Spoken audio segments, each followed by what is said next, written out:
नमस्कार, मैं रजनीश कुमार। 2024 लोकसभा चुनाव की तैयारी में जुटे विपक्षी एकता की बैठक कल बेंगलोर में शुरू हुआ और 26 दलों ने बैठक में भाग लिया। इस बैठक को मद्देनजर देखते हुए मोदी सरकार की रातों का नींद उड़ गई। इसकी बैठक से गड़बड़ाया मोदी सरकार ने फटाफट उसने भी अपने 38 दलों के साथ दिल्ली में मोदी जी बैठक किए। उस बैठक में मोदी जी विपक्ष पार्टियों पर कई प्रकार से तंज कसे। एक इवेंट में मोदी जी ने कांग्रेस और सारे विपक्षों पर तंज कसते हुए कहा, ये परिवारवाद है, हमें परिवारवाद से छुटकारा पाना है और देश को आगे बढ़ाना है। सुनिए मोदी जी का ये रिपोर्ट, मोदी जी क्या बोल रहे हैं। मोदी जी विपक्षी पार्टी जो कई स्टेटों में जिसकी सरकार है उस पर निशाना साधते हुए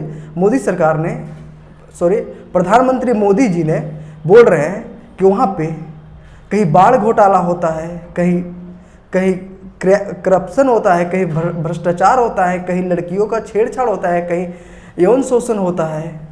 ये सारे मोदी जी एक रिपोर्ट में बोल रहे हैं। आप देखिए ये रिपोर्ट मोदी जी क्या बोल रहे हैं। ये जो जमात इकट्ठी हुई है ना, उनके कुनबे में बड़े से बड़े घोटालों पर, अपराधों पर इनकी जुबान बंद हो जाती है। जब किसी एक राज्य में इनके कुशासन की पोल खुलती है तो दूसरे राज्यों के ये लोग फौरन उसके बचाव में तर्क देने लगते हैं। कहीं बाढ़ घोटाला होता है, किसी का अपहरण होता है तो कुनबे के सारे लोग सबसे पहले चुप हो जाते हैं। आपने देखा है कि कुछ दिन पहले ही पश्चिम बंगाल में पंचायत चुनाव हुए, वहां सरेआम हिंसा हुई, लगातार खून खराबा हो रहा है। इस पर भी इन सबकी बोलती बंद है।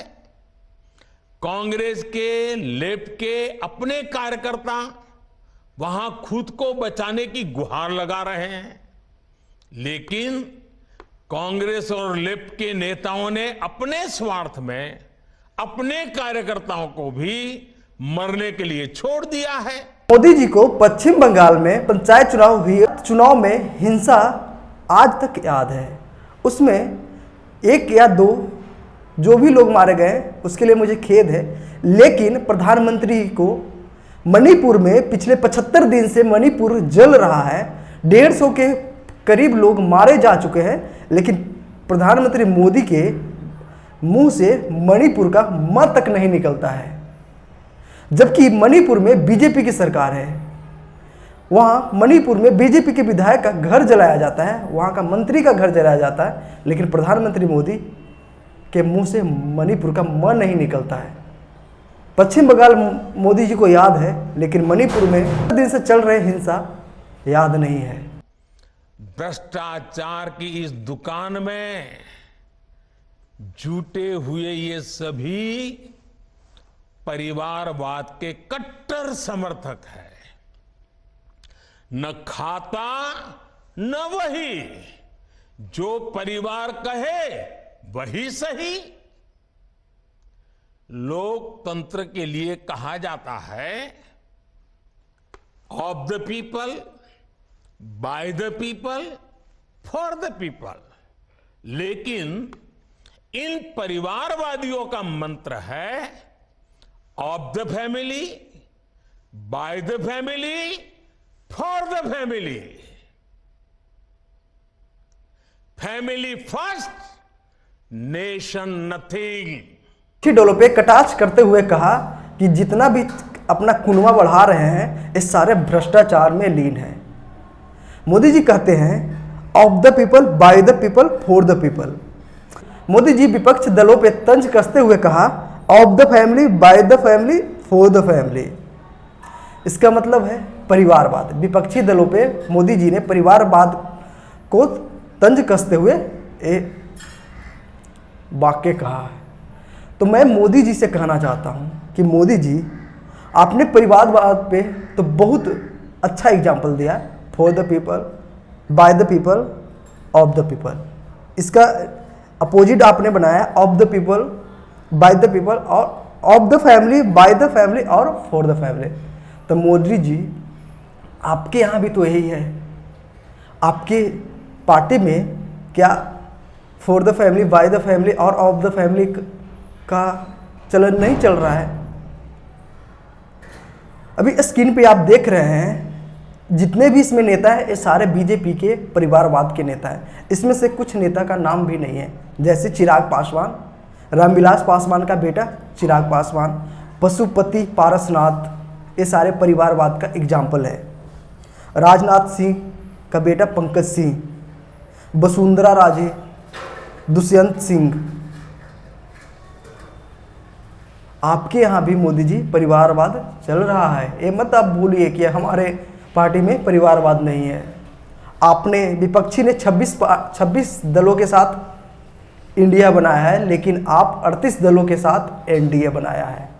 आपका कुनबा ज़्यादा है, जो आप बोल रहे हैं ना मोदी जी कि अपना कुनबा बढ़ा रहे हैं, लेकिन इनसे ज़्यादा आपका कुनबा बढ़ा हुआ है। 38 दलों के साथ आपका कुनबा है। पार्टियों के सहमत से नई पार्टी का नाम रखा गया है इंडिया। इंडिया का मतलब है इंडियन। बेंगलुरु में विपक्षी पार्टी की मीटिंग में 26 दल मौजूद हुए और 26 दलों की मीटिंग के बाद यूपीए जो पहले की गठबंधन था उसका नाम बदल करके अब इंडिया रख दिया है। इंडिया का मतलब है Indian national developmental inclusive alliance.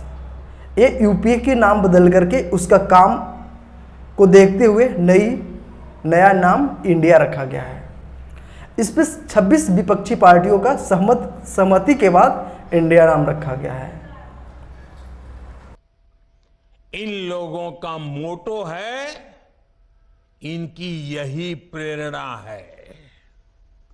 ये लोग देश के लोकतंत्र को, देश के संविधान को अपना बंधक बनाना चाहते हैं।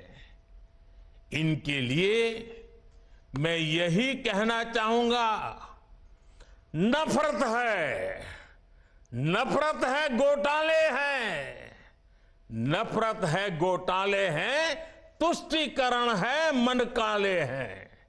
नफरत है, घोटाले हैं, तुष्टीकरण है, मन काले हैं। परिवारवाद की आग के दशकों से देश हवाले हैं।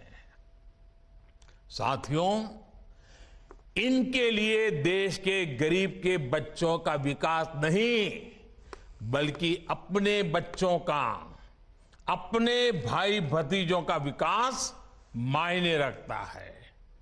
आजकल आप देखते हैं कि देश में स्टार्टअप बढ़ रहे हैं। हमारे युवा बड़ी संख्या में पेटेंट करा रहे हैं, ट्रेडमार्क रजिस्टर करा रहे हैं। स्पोर्ट की दुनिया में मेरे देश के नौजवान छाए हुए हैं, बेटियां कमाल कर रही हैं।